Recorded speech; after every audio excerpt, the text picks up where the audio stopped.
You are welcome to our YouTube channel civil easy. तो हमने कहाँ तक लास्ट लेक्चर में कहीं देखा, हमने टाइप्स ऑफ सर्वे देख लिया है, प्लेन एंड जियोडेटिक सर्वे। अब नेक्स्ट जो है हमारा क्लासिफिकेशन होगा सर्वे का। तो फर्स्ट क्लासिफिकेशन जो होगा हमारा वो होगा classification of survey based on purpose। तो इसमें हमारे टोटल 6 टाइप के सर्वे होते हैं पर्पस के हिसाब से।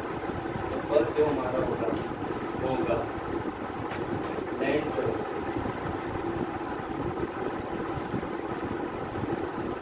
लैंड सर्वे में भी सब डिवाइड किया गया इसे। तो फर्स्टली हम देख लेते हैं इसे।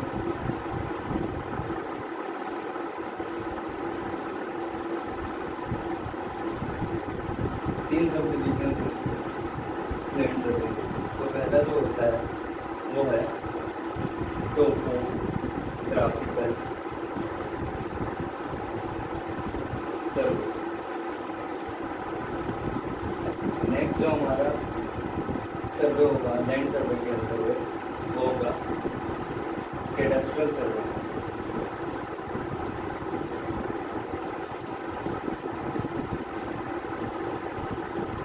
और लैंड सर्वे में जो लास्ट जो सर्वे होगा वो होगा सिटी सर्वे।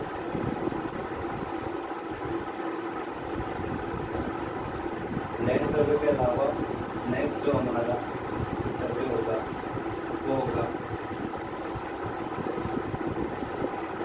हाइड्रोग्राफिकल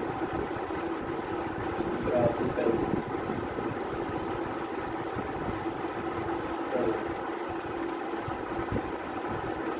हमारा नेक्स्ट जो टाइप ऑफ सर्वे है वो होगा एस्ट्रोनॉमिकल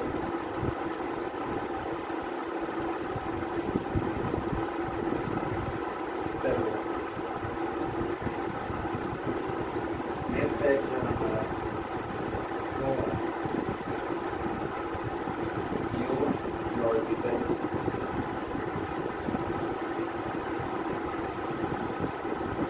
सर्वे। इसके बाद अगर हमारा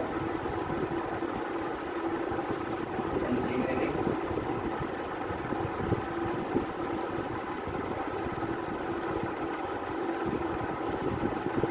सर्वे। और पर्पस के हिसाब से जो लास्ट वाला सर्वे है वो है माइन सर्वे।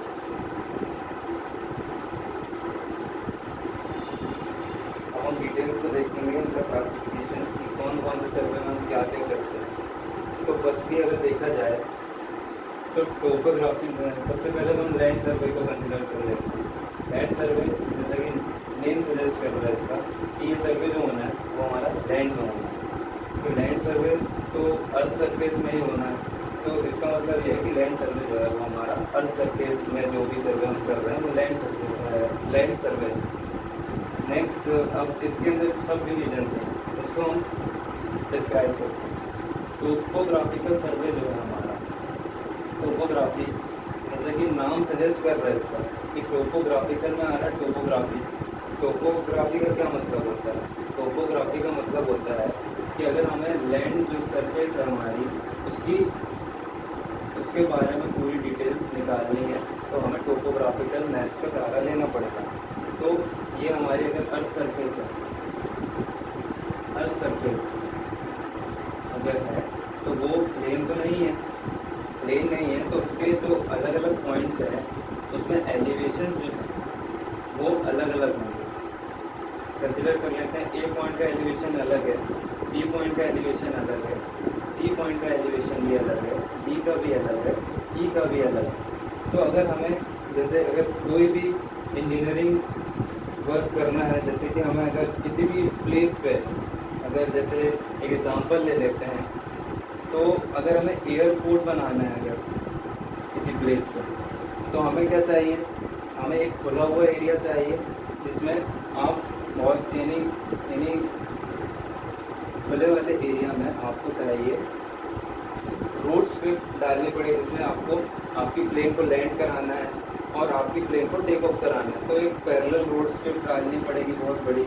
तो एक ऐसा एरिया हमें लेना पड़ेगा जिसमें हमारा जो टोपोग्राफी है लैंड की वो अनड्यूलेटिंग ना होके स्ट्रेट हो या प्लेन, वैसे टाइप का हम एरिया कंसिडर करेंगे तो हमारा कटिंग और फिलिंग का जो पैसा है वो बच जाएगा।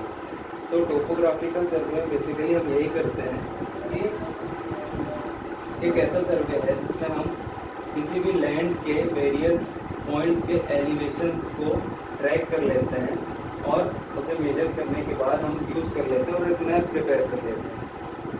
तो ये हो गया हमारा टोपोग्राफिकल सर्वे। नेक्स्ट जो सर्वे होगा हमारा वो है कैडास्ट्रल सर्वे। अब जो कैडास्ट्रल सर्वे है वो तो नाम से समझ में नहीं आ रहा है।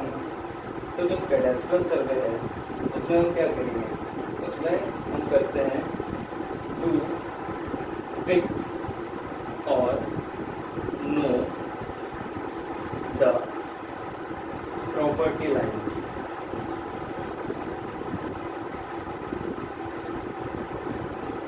ये हमारा मेन ऑब्जेक्टिव कैडास्ट्रल सर्वे का। तो कैडास्ट्रल सर्वे एक ऐसा सर्वे है जहाँ पर हम पूरे, अगर किसी भी एरिया की हम बात कर ले, जैसे आप किसी भी सिटी की बात कर लो तो उसे हम पूरे एरिया को हम, अगर जैसे ये पूरी एक सिटी का एरिया है तो इसे अगर हम देखते हैं तो हमें चाहिए किसी की, अगर जैसे अगर प्रॉपर्टीज़ हैं यहाँ पर बहुत सारी ABCD E या बहुत सारी प्रॉपर्टीज़ आप कंसिडर कर सकते हो एक सिटी की। तो हमें अगर इनकी प्रॉपर्टी की लाइंस पता होंगी तो उस हिसाब से हम लीगल पर्पस के लिए हम उसे यूज़ कर सकते हैं। तो ये हो गया हमारा कैडास्ट्रल सर्वे। कैडास्ट्रल सर्वे में कुछ नहीं करते हैं हम, बस ये है कि उसमें प्रॉपर्टी लाइंस ही कंसिडर की जाती हैं। आपका पूरा एरिया में कुछ नहीं, सिर्फ प्रॉपर्टी लाइंस ही होंगी। प्रॉपर्टी लाइंस को ही हम मैप में रिप्रेजेंट कर देंगे, तो उसे कहते हैं हम कैडास्ट्रल सर्वे। अब नेक्स्ट टाइप का जो हमारा सर्वे है वो है सिटी सर्वे। सिटी सर्वे में, सिटी में हम जो सर्वे कर रहे हैं, करना हमें सिटी में ही है। सिटी सर्वे में it is performed in the city. तो क्यों कर रहे हैं ये, हमें मैप चाहिए सिटी का, किसी भी सिटी का मैप हम चाहिए क्योंकि हमें डेवलपमेंट करना है उस सिटी का, development of city and future expansion के लिए भी हमें चाहिए। फ्यूचर एक्सपांशन में हमें अगर कुछ फैसिलिटीज़ प्रोवाइड करनी है तो उन्हें डिज़ाइन करना होगा। तो फैसिलिटीज़ जो हम प्रोवाइड करेंगे तो उसके लिए हमें सिटी सर्वे करना पड़ेगा। फॉर एग्जांपल अगर हमें वाटर सप्लाई के लिए पाइप्स बिछाने हैं तो हमें पता होना चाहिए कि सिटी में कौन सी जगह पर कौन सा ऑब्स्ट्रक्शन आ रहा है या कोई भी एक ऐसा बैरियर आ गया, तो वो सब हमें पता होना चाहिए, उस हिसाब से हम डिज़ाइन कर लेंगे। तो ये हो गया हमारा सिटी सर्वे। नेक्स्ट सर्वे जो हमारा है वो है hydrographical survey. Hydrographical survey as the name suggest, इसमें आ गया हाइड्रो कहीं भी आ जाता है तो उसमें आप देख सकते हो, कहीं भी अगर हमारे इंजीनियरिंग में हाइड्रो आ रहा है तो उसका मतलब है ये वाटर से रिलेटेड है। तो वाटर से रिलेटेड जितने भी सर्वे हैं उन्हें हम कहेंगे हाइड्रोग्राफिकल सर्वे। तो वाटर बॉडीज जितनी भी होती हैं उसके पास हमें अगर कोई स्ट्रक्चर बनाना है तो हम हाइड्रोग्राफिकल सर्वे करेंगे। जो स्ट्रक्चर है वो कोई भी हो सकते हैं, जैसे हार्बर्स हो सकते हैं और ऐसे स्ट्रक्चर जो उसके यानी उस एरिया के पास में हो। तो बिल्डिंग्स भी कह सकते हो आप उसे, बिल्डिंग्स भी आप कंस्ट्रक्ट करना है अगर आपको, तो उसकी डिज़ाइन के लिए आपको हाइड्रोग्राफिकल सर्वे करना पड़ेगा। नेक्स्ट जो सर्वे हमारा है वो है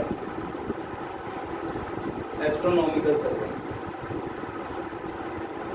एस्ट्रोनॉमिकल सर्वे जो हमारा होता है उसमें हम सर्वे कर रहे हैं इनका प्लैनेट्स और स्टार्स, और इन शॉर्ट कह सकते हैं हम हेवनली बॉडीज जो होती हैं हमारी,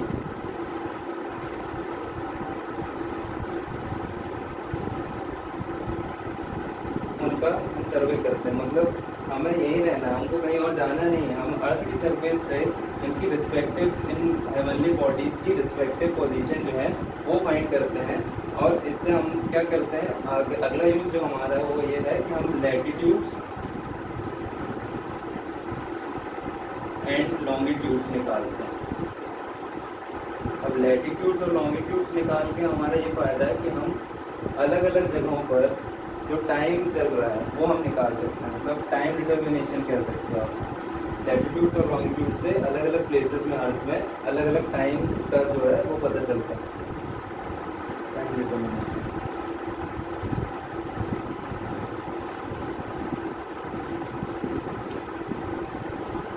तो नेक्स्ट जो हमारा सर्वे है वो जियोलॉजिकल सर्वे, ये भी काफ़ी इम्पोर्टेंस रखता है। जियोलॉजिकल सर्वे में हम डिफरेंट स्ट्रेटास, जो अर्थ में डिफरेंट लेयर्स हैं,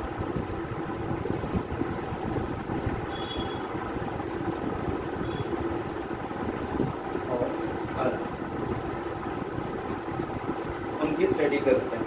और डिफरेंट स्टेटास ऑफ अर्थ हमें क्यों स्टडी करना है, ताकि अगर हमें कोई कंस्ट्रक्शन कर रहा है तो हमने फाउंडेशन डालनी है, वहाँ पर कटिंग फिलिंग भी करनी है, अगर हमने हाईवे बनाना है तो इसलिए डिफरेंट स्टेटास ऑफ अर्थ के बारे में हम जानकारी ले लेते हैं, और हमें कहाँ पे कौन सी सॉइल है, कहाँ पे नहीं है, किस हिसाब से हम, यानी सूटेबिलिटी ऑफ सॉइल हमें पता चल सकता है यहाँ से, जियोलॉजिकल सर्वे से। नेक्स्ट जो हमारा सर्वे है वो है इंजीनियरिंग सर्वे। अब नाम में इंजीनियरिंग सर्वे लिखा हुआ है, तो survey required on, before and after the completion of any engineering structure. मतलब अगर हमें कुछ भी बनाना है, जैसे अगर बिल्डिंग बना रहे हैं तो उसके लिए आसपास की डिटेल्स चाहिए, हमें आसपास की डिटेल्स चाहिए विद रिस्पेक्ट टू, अगर हमें ये कोई बिल्डिंग है ये हमें बनानी, तो आसपास में एरिया में कुछ भी हो सकता है, कोई भी बैरियर्स हो सकते हैं, कोई भी दूसरी ऑब्स्टिकल्स हो सकते हैं, हर चीज़ हो सकती है। दूसरी बिल्डिंग हम मान लेते हैं तो ये अगर हमें बिल्डिंग बनानी है तो हमें इसके पास पूरे एरिया में सर्वे करना पड़ेगा। जो दूसरी बिल्डिंग है उसके रिस्पेक्ट में इसकी डिस्टेंस और सारी चीज़ें हमें निकालनी पड़ेगी, तो उसे हम कहते हैं इंजीनियरिंग सर्वे। नेक्स्ट जो सर्वे होता है हमारा वो होता है माइन सर्वे। अब माइन सर्वे जैसा नाम ही सजेस्ट कर रहा है इसका कि माइंस में होगा। ये माइंस में हम मिनरल्स जो डिपॉजिट होते हैं, मिनरल डिपॉजिट्स को फाइंड करने के लिए are found out by this survey. तो मिनरल डिपॉजिट्स जो होते हैं हमारे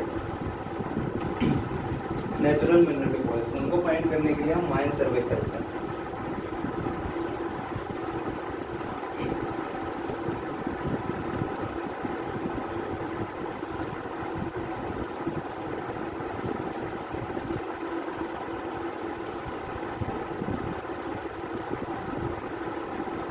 अब नेक्स्ट जो हमारा क्लासिफिकेशन होगा वो बेस्ड ऑन इंस्ट्रूमेंट्स यूज, मतलब ये तो हो गया हमारा पर्पस के हिसाब से। नेक्स्ट जो हमारा क्लासिफिकेशन है वो बेस्ड ऑन है instruments use in survey.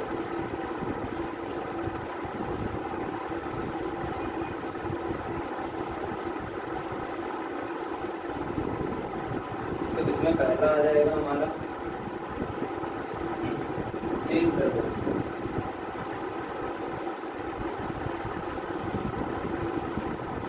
Next जो हमारा हो जाएगा वो है कंपास सर्वे।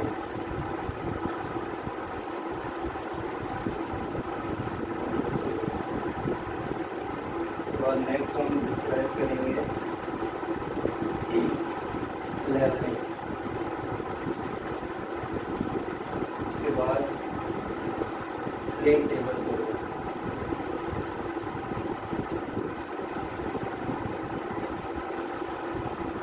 नेक्स्ट जो हमारा होगा वो होगा टोपोलाइट।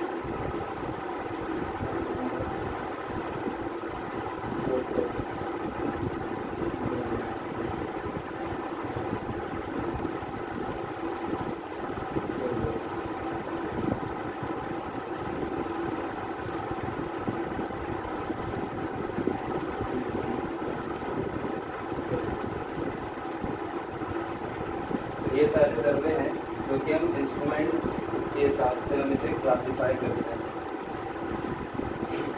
तो फर्स्टली हम डिस्कस कर लेते हैं चेन सर्वे। चेन सर्विंग क्या होता है हमारा? चेन सर्विंग हम लीनियर मेजरमेंट्स करते हैं with the help of chain and tape.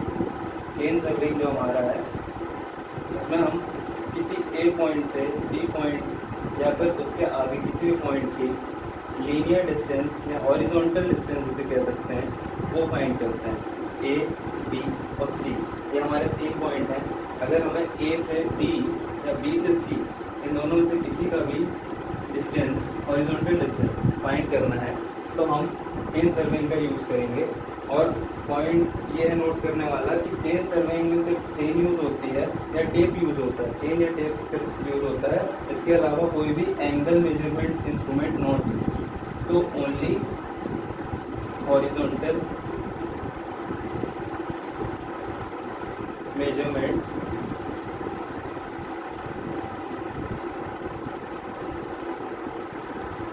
Are carried out.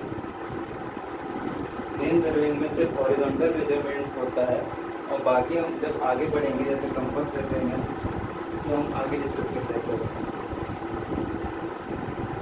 तो चेन सर्विंग में सिर्फ हॉरिजॉन्टल मेजरमेंट्स ही होंगे। नेक्स्ट जो हमारा सर्वे है वो है कंपास सर्वे। अब कंपास सर्वे में हमने चेन सर्वे में हॉरिजॉन्टल मेजरमेंट्स तो ले लिए। अब अगर हमें किसी ए पॉइंट से बी पॉइंट के बीच में अगर हम लाइन ड्रॉ कर रहे हैं तो उसका एंगल हमें अगर पता करना है, हॉरिजॉन्टल एंगल, यहाँ पर हॉरिजॉन्टल एंगल हम डिटरमाइन करेंगे। जैसे ये ए पॉइंट है और ये बी पॉइंट है तो हमें क्या डिटरमाइन करना है? हमें इन दोनों पॉइंट के बीच का जो लाइन बन रही है उनके बीच का एंगल हमें फाइंड करना है with respect to any direction. Let us assume north. हमें नॉर्थ से अगर इन दोनों के बीच का एंगल पता करना है तो हम कंपास सर्वे यूज़ करेंगे। तो कंपास सर्वे हम बेसिकली 2 टाइप के मैग्नेटिक कंपास होते हैं हमारे। एक होता है प्रिज्मेटिक कंपास और एक होता है सर्वेयर्स कंपास। इन 2 इंस्ट्रूमेंट्स की हेल्प से हम कंपास सर्वे परफॉर्म करते हैं। अब कंपास सर्वे में हम हॉरिजॉन्टल मेजरमेंट भी कर रहे हैं और एंगुलर मेजरमेंट भी कर रहे हैं। एंगुलर मेजरमेंट सिर्फ हॉरिजॉन्टल एंगल, वर्टिकल एंगल अलग बात होगी। हॉरिजॉन्टल एंगल ही बस मेजर कर रहे हैं हम यहाँ पर।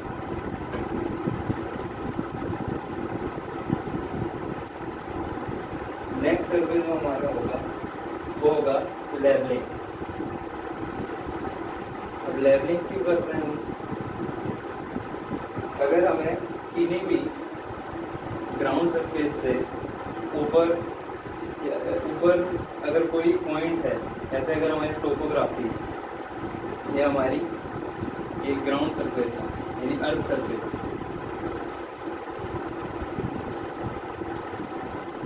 अर्थ सरफेस अगर है हमारी और यहाँ पर अगर कोई पॉइंट है, ये पूरी अर्थ सरफेस है, ये पूरी टोपोग्राफिकल हम मैप बना रहे हैं अगर, तो ये पूरी अर्थ सरफेस है। तो यहाँ पर अलग अलग पॉइंट्स हैं, ये ये ए हो गया, ये बी हो गया, ये सी हो गया, ये डी हो गया। हर सरफेस ये जो हमारी पूरी है। अब अगर हमें इनका रिलेटिव, एक दूसरे से रिलेटिव अगर एलिवेशन पता करना है, एलिवेशन मतलब वर्टिकल हाइट, अगर हमें इनकी वर्टिकल हाइट पता करनी है तो हम लेवलिंग परफॉर्म करेंगे। लेवलिंग में हम रिड्यूस लेवल निकालते हैं। ये अगर हमारा मीन सी लेवल है, मीन सी लेवल, उससे हम ए पॉइंट की जो वर्टिकल हाइट है वो निकाल लेते हैं, उसे ही कहते हैं हम आर एल। वो निकालने के बाद अगर हम बी की निकालना चाहें वर्टिकल हाइट उस पॉइंट से या फिर ए के रिस्पेक्ट में, तो वो हम निकाल सकते हैं। और इसमें बेंचमार्क भी होते हैं जिनका, जिन पॉइंट्स का हमें आर एल नोन होता है, नोन आर एल होता है, उन्हें हम कहते हैं बेंचमार्क। ये हम लेवलिंग वाले अलग से चैप्टर में पढ़ लेंगे। नेक्स्ट जो हमारा है वो है plane table survey. Plane table survey में हमारा जो इंस्ट्रूमेंट है उसे हम प्लेन टेबल कहते हैं। प्लेन टेबल सर्वे में अभी तक हम क्या कर रहे थे, हम इन सारे डेटा जो भी सर्वे कर रहे थे उनसे जो डेटा मिल रहा था उनसे हम मैप्स को प्रिपेयर कर रहे थे। मैप्स को प्रिपेयर, लेकिन वो हम पहले तो ग्राउंड में जाकर हम डिटेल्स इकट्ठी कर रहे हैं, उसको इकट्ठे करने के बाद घर जाकर या ऑफिस में जाकर हमने किया उसको मैप में कन्वर्ट कर लिया। मैप में कन्वर्ट हो गया तो हमारी डेटा जो यूजफुल हो गया। अब यहाँ पर क्या हो रहा है, प्लेन टेबल सर्वे में हम डेटा तो इकट्ठा कर रहे हैं। हम ग्राउंड में अगर यहाँ पर अगर हम हैं और ये हमारा ग्राउंड है तो हमें डेटा इकट्ठा करना है, तो यहाँ पर एक इंस्ट्रूमेंट होगा प्लेन टेबल, वो हम सेट करते हैं। प्लेन टेबल सेट करने के बाद हम डेटा भी इकट्ठा करते जाते हैं और साथ ही साथ इसकी प्लॉटिंग भी होती जाती है। तो मैप भी हम जो है वो प्लॉट कर लेते हैं। तो हम कह सकते हैं surveying and plotting is done simultaneously.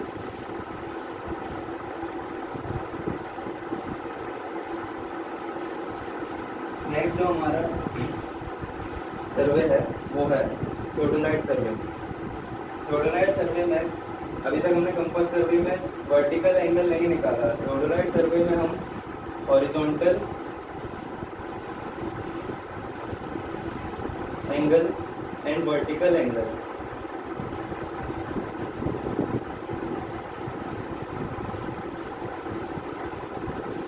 बहुत precisely with great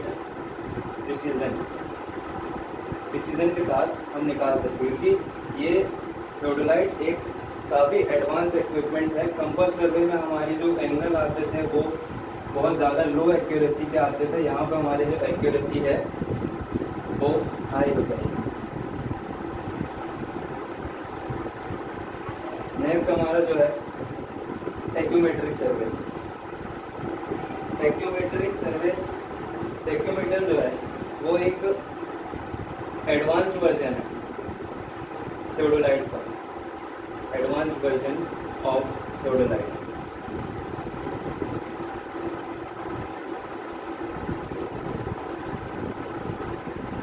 With the help of this, we can find horizontal distance, vertical distance, horizontal angle,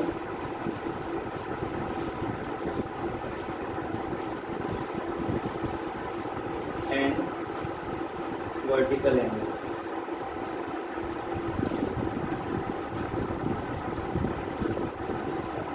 तो जो टैक्योमीटर है वो एक एडवांस इंस्ट्रूमेंट है जिसमें हमारे लेंस में दो स्टेडियर हेयर्स एक्स्ट्रा लगे हुए होते हैं, जिसके सहायता से हम horizontal distance, vertical distance, horizontal angle और वर्टिकल एंगल चारों चीज़ें फाइंड कर सकते हैं। और ये कहाँ सूटेबल है, हमारे पास थियोडोलाइट था, हम वहाँ पे तो मेजरमेंट कर ही ले रहे थे ना हॉरिजॉन्टल एंड वर्टिकल एंगल्स का, लेकिन ये सूटेबल है रफ टेरेन्स में, जहाँ पर हम टेप जो है वो यूज़ नहीं कर सकते। रफ टेरेन जैसे अगर हिल एरिया की बात की जाए तो बीच में वैलीज भी होती हैं, तो वहाँ पर हम टेप का यूज़ तो नहीं कर सकते किसी लाइन को मेजरमेंट करने के लिए। तो इसमें फॉर्मूले वगैरह के मदद से हम फाइंड कर लेते हैं डिस्टेंस, और बाकी थियोडोलाइट के कारण हम एंगल मेजरमेंट कर लेते हैं। अब नेक्स्ट जो है हमारा वो है फोटोग्रामेट्रिक सर्वे। फोटोग्रामेट्रिक सर्वे जो है उसमें हम with the help of photographs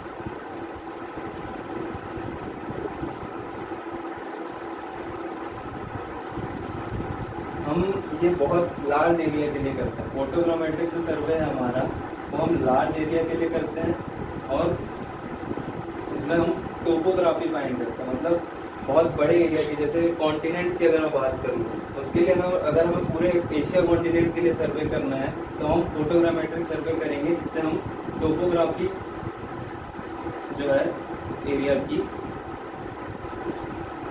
वो पता कर लेते हैं with the help of photographs.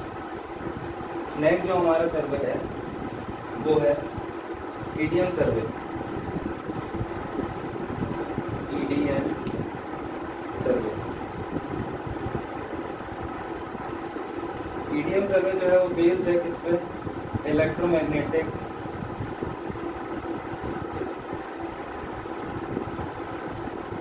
Distance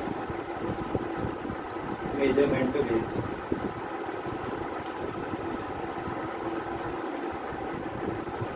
EDM सर्वे के थ्रू हम कोई अगर बड़ा एरिया अगर हमारे पास है तो उसमें अगर हमें हॉरिजॉन्टल मेजरमेंट करने हैं, हॉरिजॉन्टल डिस्टेंस अगर फाइंड करना है, तो वो बहुत प्रिसाइजली कर लेते हैं और इसमें टाइम कंज्यूमिंग भी नहीं है। जैसे अगर हम चेन या टेप से सर्वे कर रहे हैं और हमें कोई हॉरिजॉन्टल लेंथ अगर फाइंड करनी है तो उसके लिए बहुत ज़्यादा टीडियस और टाइम कंज्यूमिंग जॉब है वो। लेकिन अगर हम ईडीएम की हेल्प ले रहे हैं तो हमें बहुत जल्दी रिजल्ट मिल जाएगा और बहुत एक्यूरेसी भी साथ में रहेगी। तो हॉरिजॉन्टल लेंथ के लिए हम ईडीएम यूज़ करते हैं। हॉरिजॉन्टल लेंथ जो कि बहुत प्रिसाइज या एक्यूरेट आती है, एक्यूरेट आती है। अब इसे स्क्रीनशॉट ले लीजिए आप लोग।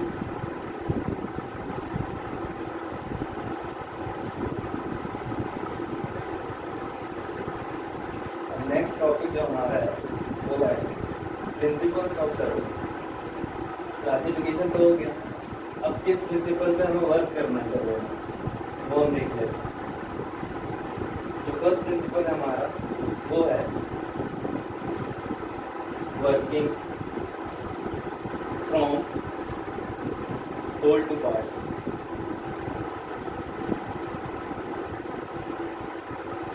Working from whole to part, अब इसे मैं डिस्क्राइब कर देता हूँ। तो working from whole to part जैसा कि ये लिखा हुआ है, तो हमें वर्क ऐसे करना है कि अगर हमारे पास कोई बहुत बड़ा एरिया है, अगर हमें बहुत बड़ा एरिया प्रोवाइडेड है तो हम क्या करेंगे, सबसे पहले हम इसके मेजर पॉइंट्स जो हैं, जैसे ये जो मेजर पॉइंट जो कंट्रोल कर रहे हैं इसको, उन्हें हम बहुत प्रिसाइजली, जैसे अगर ए, बी, सी और डी ये पॉइंट्स हैं हमारे मेजर पॉइंट्स, इन्हें हम अगर प्रिसाइजली सर्वे कर लेते हैं, इनकी जो पोजीशंस हैं वो अगर प्रिसाइजली हम निकाल लेते हैं, तो अंदर का जो एरिया होगा, जो जैसे अगर वो डिवाइड कर दिया हमने ट्राइंगल्स में, अगर वो डिवाइड हो गया है तो उसके लिए हमें अंदर के जो भी मेजरमेंट्स होंगे उनमें उतनी प्रिसीजन की ज़रूरत नहीं पड़ेगी। जैसे ये ट्राइंगल हो गया,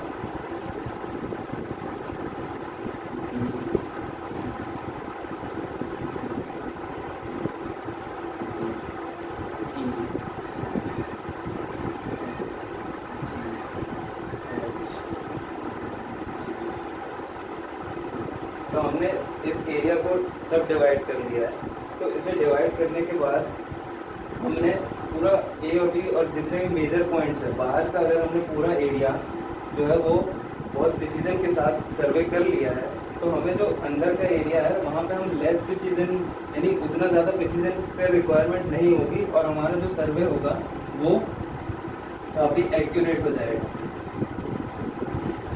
तो principle working from whole to part का यही मीनिंग है कि हमें बाहर के मेजर पॉइंट्स को पहले with high precision control points को हमें मेजर कर लेना है और उसके बाद हमें अंदर का जो एरिया है, जो छोटा पार्ट है, उसे हमें फिर कम प्रिसीजन से भी हम उसे कंप्लीट कर सकते हैं और यहाँ पर हमारी जो एरर है वो एक्यूमुलेट नहीं होती। लेकिन अगर इसी की जगह हमने अगर होल टू पार्ट की जगह पार्ट टू होल कर दिया,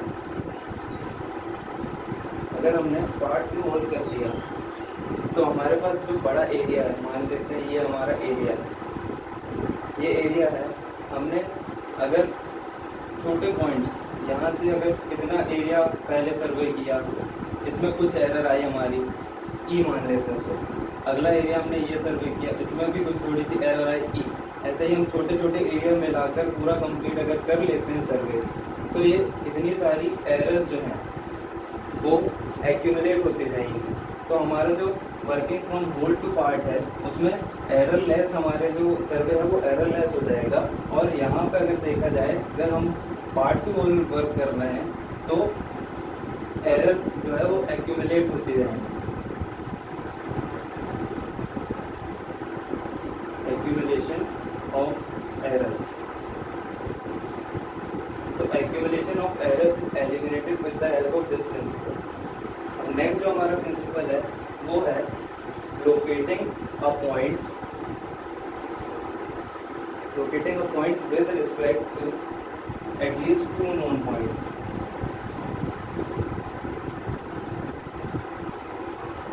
सेकेंड जो है हमारा प्रिंसिपल वो है locating a point with at least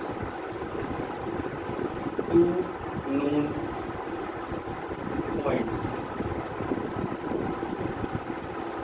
अब बात एक्यूरेसी की आती है, तो हमें अगर ये कोई पॉइंट है सपोज ए, इसे अगर हमें लोकेट करना है अर्थ सरफेस पे, तो हमें दो नोन पॉइंट्स की सहायता से कम दो नोन पॉइंट्स होने चाहिए जो इसके आसपास हों।